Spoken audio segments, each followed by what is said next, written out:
మనకు పండగలొస్తే మామిడి తోరణాలు కట్టడం అనేది మనకు పరిపాటి. మరి ఆ మామిడి తోరణాలు ఎలా కట్టాలో ఇప్పుడు మనం తెలుసుకుందాం.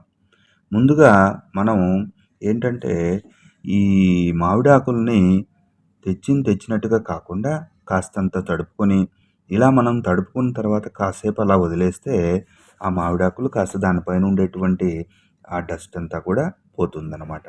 అలా అయిపోయిన తర్వాత మనము మనకుండేటువంటి చీపురు పుల్లలు ఏదైతే ఉంటాయో, దాంట్లో మంచిని కాస్త ఉండేటువంటివి తీసుకొని, మనం వాటిని కాస్తంత బాగా సరి చేసుకున్న తర్వాత, వాటిని మధ్యలో కాస్త అలా మనం చీల్చాలన్నమాట. అలా దాన్ని విడగొట్టుకున్న తర్వాత, అది 2గాను ఏర్పడుతుంది.